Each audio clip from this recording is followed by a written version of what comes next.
Subscribe now and press the bell icon. குறித்த video AI தொழில்நுட்பத்தால் உருவாக்கப்பட்டது என்கிற ஒரு செய்தி பரவலாக பேசப்பட்டு வருகிறது. ஏன்னா அதில் பெஞ்சமின் நெத்தனியாஹுக்கு 6 விரல் இருக்குது அப்படிங்கிற ஒரு வாதம் வைக்கப்பட்டது. அது வெறுமனே நம்ம தமிழ் மொழியில் மட்டும் அங்கங்கே வைக்கப்பட்டது கிடையாது. சர்வதேச அளவில் பெஞ்சமின் நெத்தனியாஹுக்கு 5 விரலா 6 விரலாங்கிற சர்ச்சை இப்போ உருவாக்கப்பட்டிருக்கு. இந்த சூழலில் தான் இன்றைக்கு டிஜிட்டல் ஃபாரன்சிக் தொடர்பான பல தளங்களும் அந்த வீடியோவை ஆய்வு பண்ணி அது ஏஐ தொழில்நுட்பம் இல்லை, 6 விரல் என்று பரப்பப்படுவது தான் ஏஐ தொழில்நுட்பம், நிஜமாக இஸ்ரேல் தன்னுடைய தளங்களில் வெளியிட்டிருக்கக்கூடிய வீடியோக்கள் ஏஐ தொழில்நுட்ப வீடியோக்கள் கிடையாது, அது ஒரிஜினல் வீடியோக்கள் தான் என்ற தரவுகளை சொல்லியிருக்கிறார்கள். அதற்கு ஒரு 3 காரணங்கள் அவங்க சொல்லியிருக்கிறாங்க. Subscribe now and press the bell icon. அன்பிற்கினிய சகோதர சகோதரிகளை நம் அனைவர் மீதும் ஏக இறைவனுடைய அமைதியும் கருணையும் உண்டாகட்டுமாக என்கிற உயரிய பிரார்த்தனைகளோடு ஒரு முக்கியமான சர்ச்சையான வீடியோவைத்தான் இந்த வீடியோவை நம்ம பார்க்க இருக்கிறோம்.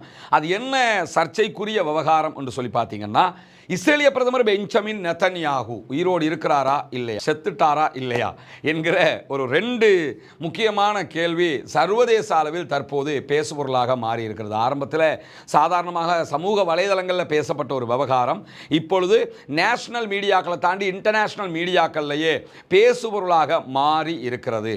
ஒரு பாரிய யுத்தம் நடக்கிறது ஈரானுக்கும் இஸ்ரேலுக்கும் அமெரிக்காவுக்கும் இடையில். இந்த யுத்தத்தில் ஈரானுடைய ஆன்மீக தலைவராக இருந்த ஆயத்துல்லா அலி காமனி கொல்லப்பட்டதாக அமெரிக்க அதிபரும் இஸ்ரேலும் அறிவிக்கிறாங்க.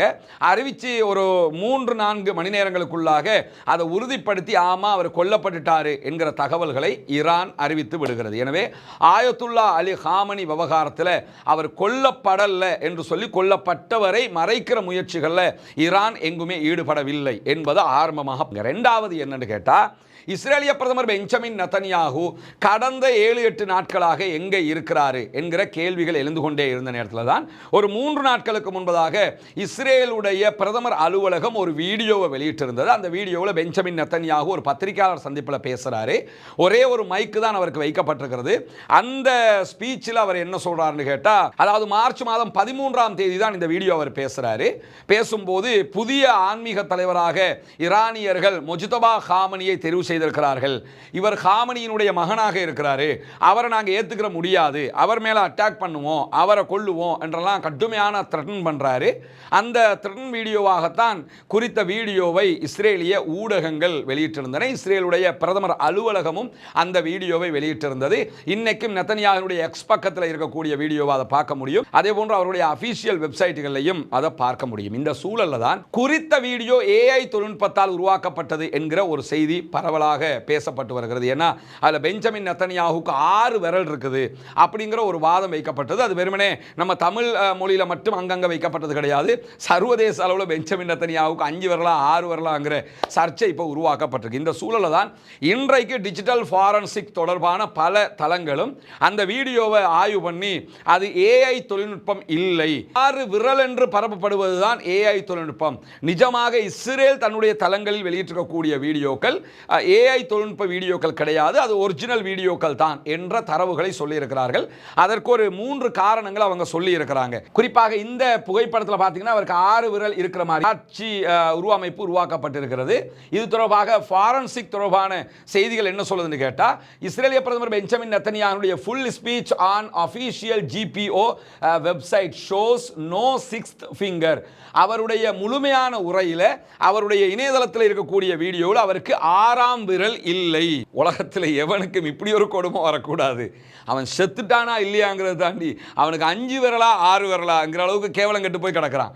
2வதாக original video on Netanyahu's X account is authentic, 2வது ஒரிஜினல் வீடியோவாக அவருடைய தளத்தில் வெளியிடப்பட்டிருக்கக்கூடிய வீடியோ என்பது ஆத்தன்டிக்கான வீடியோ தான், உண்மையான வீடியோ தான் அப்படிங்கிறாங்க. 3வதாக digital forensic found no AI manipulation, digital forensics இது தொடர்பான ஆய்வுகளை மேற்கொண்ட நேரத்தில் அதில் ஏஐ தொழில்நுட்பம் கலக்கப்படவில்லை என்று சொல்லி இருக்கிறார்கள் என்கிற இந்த 3 தரவுகள் ஃபேக்ட் செக் தளங்கள் வெளியிட்டு இருக்கின்றன. எனவே ஓரளவுக்கு இது ஒரிஜினல் வீடியோ தான், இதில் ஏஐ தொழில்நுட்பம் கிடையாது, 6 விரல் ஒரிஜினல் வீடியோவில் இல்லை என்கிறத இஸ்ரேலிய தரவுகள் சொல்லுகிற அதே நேரத்தில் அதை ஆய்வு செய்கிற டிஜிட்டல் ஃபாரன்சிக் தொடர்பானவர்களும் சொல்லி இருக்கிறார்கள். இங்கே இருக்கக்கூடிய மேலதிகமான கேள்வி இத்தோட முடியலை. இப்போ ஒரு வீடியோ வருது, அந்த வீடியோ ஏஐயா இல்லையா, ஏன் 6 விரல் இருக்கிறத பற்றி சொல்லும்போது ஆய்வாளர்கள் இணையவாசிகள் சொன்னது என்னன்னு கேட்டால், அவருக்கு 5 விரல் தானே இருக்கணும், ஏஐ தொழில்நுட்பத்தில் செஞ்சதுனால 6ஆம் விரல் ஒன்று ஒட்டி விட்டாங்க, மிஸ் ஆகி வந்துருச்சு, எனவே இது உண்மை இல்லை என்கிறது தான் அவர்களுடைய வாதம். ஆனால் இஸ்ரேலுடைய வாதம் என்னென்னு கேட்டால், ஒரிஜினல் வீடியோவில் 5 ஃபிங்கர் தான் இருக்குது அவருக்கு, எனவே அது ஒரிஜினல் வீடியோ அப்படிங்கிறாங்க. ஓகே, இதை இத்தோடு நிறுத்திட்டு இதில் வரக்கூடிய மேலதிகமான கேள்விகளுக்கு போவோம். என்ன கேள்வி எல்லாம் எழுப்பப்படுகிறது என்று இது தொடர்பான துறைசார் அறிஞர்களால் எழுப்பப்படுகிறது என்று சொன்னால், பெஞ்சமின் நெத்தன்யாகு உயிரோடு இருந்தால், உண்மையிலேயே அவர்தான் அந்த வீடியோவை பேசி இருந்தார் என்று சொன்னால், பெஞ்சமின் நெத்தன்யாகு பேசிய அந்த வீடியோ ஏன் லைவ் டெலிகாஸ்ட் பண்ணப்படவில்லை, ஏன் ஒரே ஒரு ஊடகத்திற்கு மாத்திரம் கொடுக்கப்பட்டது? அவர் பேசின அந்த வீடியோ ரெக்கார்டட் வீடியோ, நிஜமாகவே ரெக்கார்டட் வீடியோவாகவும் இருக்கலாம், நிஜம்ன்றே வச்சுக்கிறோம். ஏன்னா அவர் பேசும்போது முஜ்தபா காமனி தெரிவு செய்யப்பட்டிருக்கிறார், அவர் நாங்கள் ஏற்றுக்கிற முடியாது, அதுக்கு எதிராக அட்டாக் பண்ணுவோம், இதுதான் அவர் பேசக்கூடிய மெயினான மேட். முஜ்தபா காமனி தான் தலைவராக தேர்வு செய்யப்பட போகிறாருங்கிறது உலகத்துக்கே தெரியும். அத்தனை பேரும் அனுமானிச்ச 100% காமனியுடைய மகன் தான் ஆயத்துல்லாவாக தேர்வு செய்யப்படுவார். எனவே இதை அனுமானித்து ஆல்ரெடி இந்த வீடியோவை ரெக்கார்ட் பண்ணி இருக்க முடியும், தாராளமாக செய்யலாம். 2 விதமாக கூட பண்ணலாம். முஜ்தபா வந்துட்டார் நினைச்சு ஒரு வீடியோ ரெக்கார்ட் பண்ணலாம், முஜ்தபா வரலன்னா என்ன என்கிற விதமாக ஒரு வீடியோ ரெக்கார்ட் பண்ணலாம். எது எப்படி போனாலும் அமெரிக்கா இஸ்ரேலுக்கு சாதகமானவர்கள் அங்கே ஆயத்துல்லாவாக வரமாட்டார்கள் என்பது அமெரிக்காவுக்கும் இஸ்ரேலுக்கும் தெரியும். அதனால இது ஆல்ரெடி ரெக்கார்ட் பண்ணப்பட்ட வீடியோவாக இருக்கலாம். அவருக்கு 5 விரல் இருக்கட்டும் 6 விரல் இருக்கட்டும், அதை விட்டுருங்க. 6 விரல் இல்லை 5 விரல் வச்சுக்கிறோம். ஒரிஜினல் வீடியோவில் 5 விரல் தானே இருக்குது, 5 விரல் தான். ஆனால் இது ஏன் ரெக்கார்டட் வீடியோவாக போடப்பட்டது, ஏன் லைவாக அவர் வலம மாதிரி வந்து ஊடகங்களை சந்திக்கலை? அவங்களுக்கு தான் ரகசிய அறைகள், பங்கர்கள், அது இது எல்லாம் இருக்குதுல்ல, அங்கே தானே வளமலை சந்திப்பார். அவருடைய வழக்கு விசாரணையை பங்கருக்குள்ளே தான் நடக்குது. அப்படி நடக்கும்போது அதே மாதிரி ஏன் லைவாக இந்த பத்திரிகையாளர் சந்திப்பு நடத்தலை? ஓகே, 2வது கேள்வி, இந்த ரெக்கார்டட் வீடியோ உலகத்திலேயே ஏன் ஃபாக்ஸ் நியூஸ் ஏஜென்சிக்கு மாத்திரம் கொடுக்கப்பட்டது? ஃபாக்ஸ் நியூஸ் ஏஜென்சியோட இன்டர்வியூன்னா அது வேற கதை. இது ஒரு ரெக்கார்டட் வீடியோ. அவர்கள் ஆயத்துல்லாவாக தேர்வு செய்யப்பட்டது ஏற்றுக்க மாட்டோம் என்று சொல்லுகிற வீடியோ. இதை உலகம் முழுக்க ஸ்ப்ரெட் பண்ண வேண்டிய வீடியோவை முதன்மையாக ஏன் ஃபாக்ஸ் நியூஸ் ஏஜென்சிக்கு மாத்திரம் கொடுத்தார்கள்? அல் ஜசீரா உள்ளிட்ட ஊடகங்கள் வெளியிட்ட எல்லா வீடியோக்களும் ஃபாக்ஸ் நியூஸ் ஏஜென்சியினுடைய காப்பியாக இருக்கிறது. எனவே இதனுடைய ஒரிஜினாலிட்டியை புரிந்து கொள்ள முடியாத வகையில், ஒரிஜினல் வீடியோ எது என்பதை யாரும் கண்டுபிடிக்க முடியாத வகையில் அது தழுவப்பட்டதா, ஒன்றோடு ஒன்று அப்படி மாறி மாறி கொடுக்கப்பட்டதா, காப்பியாக்கி கொடுக்கப்பட்டதா என்கிற அடுத்த கேள்வியும் இந்த இடத்தில் எழுகிறது. எது எப்படி போனாலும் வீடியோ ஏஐ தொழில்நுட்பத்தில் செய்யப்படாதது தான், அது ஒரிஜினல் என்றே வைத்துக் கொண்டாலும் இந்த ஒரிஜினல் ஒன்றோ ஏற்கனவே ரெக்கார்ட் பண்ணப்பட்டிருக்கலாம். ரெக்கார்ட் பண்ணப்பட்டது ஏன் ஃபாக்ஸ் நியூஸ் ஏஜென்சிக்கு மாத்திரம் கொடுக்கப்பட்டது, ஏன் ரெக்கார்டட் வீடியோவாக கொடுக்கப்பட்டது? இப்படி 3 கேள்விகளை துறைசார் அறிஞர்கள் இதிலே எழுப்புகிறார்கள். இது அவருடைய வீடியோ தொடர்பான அந்த ஏஐயா இல்லையாங்கிறது தொடர்பான செய்திக்கான விவகாரமாக புரிஞ்சுக்கிறீங்க. 2வது என்னன்னா, இப்ப பெஞ்சமின் நெத்தன்யாகு எங்க? இந்த கேள்வி ரொம்ப முக்கியமானது. பெஞ்சமின் நெத்தன்யாகு தொடர்பாக இன்றைக்கு ஐஆர்ஜிசி ஒரு செய்தியை வெளியிட்டிருக்கிறது. ஐஆர்ஜிசி இன்னைக்கு 3 பாரிய அட்டாக்குகளை பண்ணியிருக்கிறாங்க. ஒன்று எர்பில் விமான நிலையத்தில் பண்ணியிருக்கிறாங்க. எர்பில்ங்கிறது ஈராக்ல இருக்கக்கூடிய அமெரிக்காவினுடைய தளமாக இருக்கிறது. அந்த தளத்தில் ஒரு பாரிய அட்டாக் பண்ணியிருக்கிறாங்க. 2வதாக குவைத்தில் இருக்கக்கூடிய 2 அமெரிக்காவினுடைய விமான தளங்களை அட்டாக் பண்ணியிருக்கிறாங்க. ஈரானுடைய பாரிய பாலிஸ்டிக் மிசைல் தாக்குதல்கள் நடத்தப்பட்டிருக்கிறது. இப்படி 3 தாக்குதல்களை நடத்தி இருக்கிறார்கள். இந்த 3 தாக்குதல்களும் ஈரானுடைய 52வது அலை தாக்குதலாக பார்க்கப்படுகிறது. அதே நேரம் இதை தாண்டி 52வது அலைக்குள்ள இஸ்ரேலுடைய டெல் அவிவை நோக்கி மிக கடுமையான தாக்குதல்களையும் ஈரான் நடத்தி இருக்கிறது. இது 52வது அலை தாக்குதல். இந்த தாக்குதலை நடத்திட்டு ஐஆர்ஜிசி வெளியிட்டிருக்கக்கூடிய அறிவிப்புல என்ன சொல்றாங்கன்னு கேட்டா, நாங்கள் தொடர்ந்து பெஞ்சமின் நெத்தன்யாகுனுடைய அவனுடைய வீடு, அவர் தங்குற இடம், எல்லா இடங்களையும் இலக்கு வைத்து தாக்குகிறோம். இதுவரை பெஞ்சமின் நெத்தன்யாகு சாகவில்லை என்றால், பெஞ்சமின் நெத்தன்யாகு உயிரோடு இருந்தால் நாங்கள் மீண்டும் அவரை இலக்கு வைத்து தாக்குதல் நடத்துவோம், அவரை அழிக்கிற முயற்சியை பண்ணுவோம் அப்படின்னு இருக்கிறாங்க. இந்த அறிவிப்பு ஒரு நுணுக்கமான அறிவு. ஏன் நுணுக்கமான அறிவிப்புன்னு சொல்றேன்னா, பெஞ்சமின் நெத்தன்யாகு கொல்லப்படவில்லை என்று சொன்னால் நாங்க தொடர்ந்து தாக்குதல் நடத்துவோம்ங்கறாங்க. ஏன்னா ஐயானுடைய இலக்கு துல்லியமான இலக்குகளாக இருக்கிறது, எங்கேயுமே பிசிறுகிற இலக்காக இல்லை. இந்த வாட்டி அவ்வளவு அட்டாக் கரெக்டா அடிக்கிறாங்க. அதனால தான் ஐஆர்ஜிசிக்கு என்ன டவுட்னு கேட்டா, நம்ம இவ்வளவு அட்டாக் பண்ணி இருக்கிறோம், எந்த ஒரு இடத்துலையுமே நெத்தன்யாகு மிஸ் ஆன மாதிரி தெரியல, எங்கேயோ நெத்தன்யாகுக்கு அடி விழுந்திருக்குது. ஆனால் நெத்தனியாகு பப்ளிக்ல வரவும் மாட்டேங்கிறாரு. ஆனால் ஐஆர்ஜிசிக்கு நெத்தனியாகு கொண்டுட்டோம்னு சொல்ல முடியாது, கரெக்டான தகவல் வராம. அதனால அவங்களுக்கு கரெக்டான தகவல் வரல. அதனால தான் என்ன சொல்றாங்கன்னா, இதுவரைக்கும் நாங்கள் பெஞ்சமின் நெத்தனியாகுவை நோக்கி பல தாக்குதல்களை நடத்தி இருக்கிறோம். அவர் கொல்லப்படவில்லை என்று சொன்னால் மீண்டும் தாக்குவோம் அப்படிங்கிறாங்க. எனவே ஐஆர்ஜிசிக்கும் பெஞ்சமின் நெத்தனியாகுவை தாங்கள் கொண்டு விட்டதாக ஒரு நம்பிக்கை இருக்கிறது. ஆனால் அதை அவங்களுக்கு கிளியராக சொல்ல முடியல, அதுக்கான எவிடன்ஸ் கிடைக்காத பட்சத்தில். அதனால தான் அவங்க இந்த விவகாரத்தை இப்படி ஒரு மூடிய வார்த்தைகளாக சொல்லிக் கொண்டிருக்கிறார்கள். இந்த அறிவிப்பு இன்னைக்கு வந்ததோடு தான் பெரிய பரபரப்பாக மாறி இருக்கிறது. இந்த சூழல்ல உடனடியாக இஸ்ரேலிய பிரதமருடைய அலுவலகம் இது தொடர்பான ஒரு விளக்கத்தை சொல்லி இருக்கிறாங்க. அது யாருக்கு சொல்றாங்கன்னு சொன்னா, டர்க்கியினுடைய டிஆர்டி வேர்ல்டுக்கும் அனடோலு நியூஸ் ஏஜென்சிக்கும் இந்த தகவலை சொல்றாங்க. அனடோலு நியூஸ் ஏஜென்சி நேரடியாக இஸ்ரேலிய பிரதமர் பெஞ்சமின் நெத்தனியாகுடைய அலுவலகத்தை தொடர்பு கொண்டு, உங்க பிரதமர் உசுரோட இருக்கிறாரா இல்லையா அது சொல்லுப்பா அப்படின்னு சொல்லி கேட்டாங்க. கேட்டதோட எங்க பிரதமர் உசுரோட நிம்மதியாக நலமாக இருக்கிறார் என்று சொல்லி இன்றைக்கு இஸ்ரேலிய பிரதமர் அலுவலகம் சொல்லி இருக்கிறது. இது எப்படி சொல்றாங்கன்னு கேட்டா, ஓவர் த போன் அவங்க கேட்கறாங்க. அதுக்கு ஓவர் த போன் பதில் சொல்லிட்டு அவங்களுக்கு இன் ரிட்டன் அனுப்புறாங்க, எங்க பிரதமர் நலமாக இருக்கிறார் அப்படிங்கிறாங்க. பொதுவாக நெத்தனியாகுடைய அலுவலகத்தினுடைய செயல்பாடு இப்படி இல்லை. நெத்தனியாகு எப்படி ஆளுன்னு கேட்டா, ஒரு அதுக்கு என்ன சொல்றது, கம்பி கட்டுற கதை சொல்லிக்கிட்டு அப்படி கெத்தா திரியணும்னு நினைக்கிற ஒரு ஆள். அண்மையில் அவருடைய அலுவலகம் தாக்கப்பட்டதுன்னு சொல்லி ஒரு 5-6 நாளைக்கு முன்னாடி செய்திகள் வந்திருந்த நேரத்தில் அலுவலகம் கடுமையான மிசைல் தாக்குதலுக்கு உள்ளாகி இருந்தது. உடனே என்ன பண்ணாருன்னு கேட்டால், அவரே வந்து நான் அலுவலகத்தை பார்க்க வந்திருக்கிறேன் அப்படின்னு சொல்லி வீடியோ எல்லாம் போட்டிருந்தார். உண்மையிலே அவர் பார்க்க வந்திருந்தார். அப்போ அவர் கொல்லப்பட்டுட்டார் என்ற செய்தி வரும்போது, இல்லை உயிரோடு இருக்கிறேன் என்று சொல்லி பப்ளிக்கில் வந்து சொன்னாரா இல்லையா? அது மாதிரி ஏன் இதுவரைக்கும் அவர் சொல்லலை? ஏன் பெஞ்சமின் நெத்தனியாகு நலமாக உயிரோடு இருக்கிறார் என்று அலுவலகம் வார்த்தையால் சொல்லுது, ஆளை ஏன் காட்ட மாட்டேங்கிறாங்க என்கிற கேள்வி இருக்குது. எப்படி என்றால், ஒன்றோ நெத்தனியாகு உண்மையில் கொல்லப்பட்டிருக்கலாம். அந்த வீடியோ ஏஐயா இல்லையாங்கிறதெல்லாம் விட்டுருங்க. அந்த வீடியோ ஒரிஜினலாகவே இருந்தாலும் ஒரிஜினலாக அப்படி பண்ண முடியும். ஏற்கனவே அவர் வரப்போறாருன்னு நினச்சிக்கிட்டு ஒரு வீடியோவை ரெக்கார்ட் பண்ணி வைக்க முடியும். அது ரெக்கார்டட் வீடியோங்கிறது கன்ஃபார்ம் ஆயிடுச்சு, அது லைவ் கிடையாது. எனவே ரெக்கார்டட் வீடியோ என்று சொன்னால் அவர் ஏற்கனவே இதை ரெக்கார்ட் பண்ணி வச்சிருக்கிறாரு. அப்ப அந்த குறிப்பிட்ட நாட்களாக அவர் இல்லைங்கிற 7-8 நாட்களாக இன்னைக்கு அந்த ஆளை காணோம். ஏன்னா இந்த வீடியோ ரெக்கார்டு ஆயிடுறதுனால இந்த இடையில அவர் போட்டதை அன்னைக்கு பேசினதாக கணக்கெடுக்க முடியாது, என்னைக்கோ பேசின ஒன்றாகத்தான் கணக்கெடுக்க முடியும். எனவே 7-8 நாட்களாக பெஞ்சமின் நெத்தனியாகு எங்கே இருக்கிறார்? இந்த கேள்விக்கு சில ஊடகங்கள் இன்னொரு பதிலை சொல்லுது. என்னன்னு கேட்டால், பெஞ்சமின் நெத்தனியாகு கடுமையாக காயமடைந்து ஜெர்மனுக்கு மருத்துவ மேலதிக சிகிச்சைக்காக அழைத்து செல்லப்பட்டிருக்கிறார் என்கிற தகவல்களும் இருக்கிறது.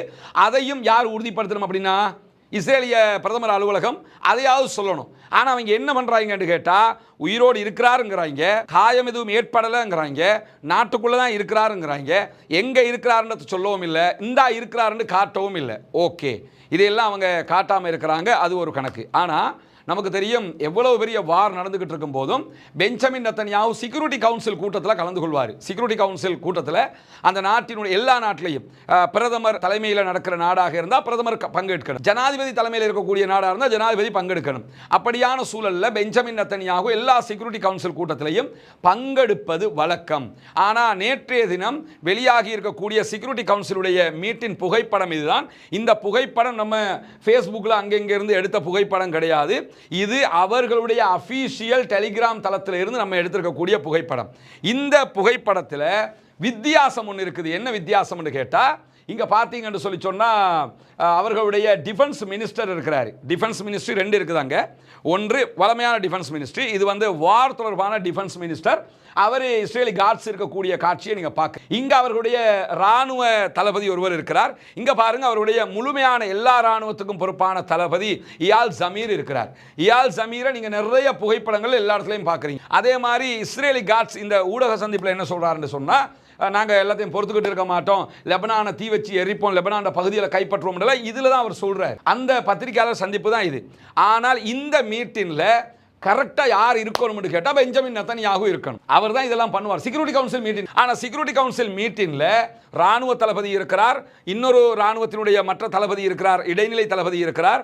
அதே மாதிரி பார்த்தீங்கன்னு சொல்லி சொன்னால் அவர்களுடைய டிஃபென்ஸ் மினிஸ்டர் இருக்கிறார். நாட்டுக்கு பொறுப்பான பெஞ்சமின் நெத்தனியாகு இல்லை. எனவே பெஞ்சமின் நெத்தனியாகு கொல்லப்பட்டிருக்கலாம் அல்லது காயமடைந்திருக்கலாம், படுகாயமடைந்து அவர் எங்காவது ஒரு இடத்துல மருத்துவ சிகிச்சையில் இருக்கலாம் என்கிற விதமான தொடர் சந்தேகங்கள் இதனால் தான் வலுப்பட்டு வருகிறது. இந்த விவகாரத்தில் பெஞ்சமின் நெத்தன்யாகு செத்துட்டாரு, அது கன்ஃபார்ம்டு அப்படின்னு சொல்லியெல்லாம் எனக்கு சொல்ல முடியாதுங்க. இதெல்லாம் நாம பார்த்து தேடி எடுத்ததில் வந்திருக்கக்கூடிய செய்திகள் உங்களுக்கு சொல்லியிருக்கிறோம்.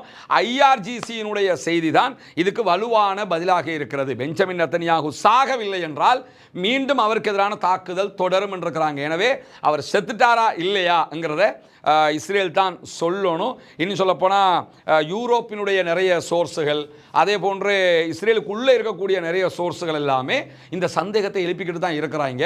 ஆனால் இதை மறைச்செல்லாம் வைக்க முடியாது. ஆல்ரெடி ஒரு 7 நாள் தாண்டி அந்த ஆள் செத்துட்டான்னா செத்துட்டான்றதை சொல்லிடணும், இல்லை உசுரோடு இருக்கிறாருன்னா உசுரோடு இருக்கிறாருன்றதை சொல்லிடணும். ஏன்னா இதை அப்படி மறைச்செல்லாம் இருக்க முடியாது. ஒரு ஆள் செத்து போனது எப்படி மறைச்சிக்கிட்டு இருக்க முடியும்? அதனால் அது வெகு விரைவில் உண்மை வெளிச்சத்துக்கு வரும் என்பதை நம்ம பார்க்க முடியும். ஏன்னா சில நேரங்களில் ஈரான் மேலே இன்னும் கடுமையான தாக்குதல்களை நடத்தி ஈரானை எப்படியாவது விழ வச்சுட்டு ஈரானை வென்று விட்டோம் ஆனால் பிரதமர் செத்து விட்டார் இப்படி சொல்லலாம்ல. அதாவது ஆப்ரேஷன் சக்சஸ் பேஷண்ட் டெத்துன்னு சொல்லுவாங்கல்ல, அது மாதிரி ஈரானை ஜெயித்து விட்டோம் எங்கள் பிரதமர் செத்து விட்டார் இப்படி சொல்லிட்டா கூட அது அவங்களுக்கு வெற்றியாக அமைஞ்சிடும். இப்படி யோசிக்கிறாங்களா என்று தெரியல. ஆனால் ஒன்றை புரிஞ்சுக்கிறேங்க, நான் எங்கேயுமே இதுவரைக்கும் இவர் செத்துட்டாரு என்கிறத இந்த இடத்துல உங்களுக்கு சொல்ல வரல. நடக்கிற செய்திகளை தான் உங்களுக்கு நம்ம சொல்லியிருக்கிறோம். இல்லாந்தால் உசுரோடு இருக்கிறான்னு வந்துருச்சுன்னா உசுரோடு இருக்கிறாருங்கிறத சொல்லிடுவோம். செத்துட்டாருன்னு வந்துருச்சுன்னா அதாவது ஆப்ரேஷனும் ஃபெயிலியர் பேஷண்ட்டும் டெத்து அப்படின்னு சொல்லி உங்களுக்கு நம்ம சொல்லிடுவோம். இதை இந்த வகையில் இதுவரைக்கும் புரிந்து கொள்ளுங்கள். மேலதிகமான தரவுகள் வருகிற போது அதை உங்களோடு நம்ம பகிர்ந்து கொள்வோம். தொடர்ந்து செய்திகளை உடனுக்குடன் உங்களுக்கு கொண்டு வந்து தருவதற்கு தயாராக இருக்கிறோம். இந்த செய்திகள் எதுவுமே நம்ம ஃபேஸ்புக்கில் பார்க்குற செய்திகளையோ அங்கங்கே பார்க்குற செய்திகளையோ கொண்டு வந்து சொல்கிறது கிடையாது. அனைத்தும் அந்தந்த நாடுகளுடைய ஊடகங்கள் வெளியிடுகிற செய்திகளோடு நம்ம ஒப்பிட்டு பார்க்குறோம். நேரடி சோர்ஸை தேடுறோம். முடிஞ்ச வரைக்கும் எவ்வளவு கஷ்டப்பட்டு உண்மைகளை கண்டறிய முடியுமோ அந்த அளவுக்கு கஷ்டப்பட்டு உண்மைகளை கண்டறிந்து தான் உங்களுக்கு சொல்கிறோம். அதனால தான் அவசரப்பட்டு வீடியோ போடாமல் கொஞ்சம் கவனமாகவே நம்ம இந்த வீடியோக்களை தந்துக்கிட்டு இருக்கிறோம்ங்கிறதையும் நீங்கள் புரிஞ்சுக்கிறீங்க. ஆக்கிரமிப்பாளர்கள் ஓய வேண்டும், ஆக்கிரமிப்புகள் நிறுத்தப்பட வேண்டும், ஈரான் மீதான ஆக்கிரமிப்பு நிறுத்தப்பட்டு அப்பாவிகள் மீதான தாக்குதல்கள் நிறுத்தப்பட வேண்டும் என்று அல்லாஹ்விடத்திலே ஈரானிய மக்கள் மீதான தாக்குதல் நிறுத்தப்பட வேண்டும் என்று கோரிக்கை வையுங்கள். புனிதமிக்க ரமதானிலே பிரார்த்தனை செய்யுங்கள். சகோதரர்களை, நண்பர்களை, தாய்மார்களை, மத்தியர்களுக்கு அமைதி பெற வேண்டும் என்று அல்லாஹ்விடத்திலே பிரார்த்திக்கிற அதே நேரத்தில் ஆக்கிரமிப்பாளர்களுக்கு எதிராக ஜனநாயக ரீதியாகவும் குரல் போமாக வாகிறது. அல்ஹம்துலில்லாஹி ரப்பில் ஆலமீன்.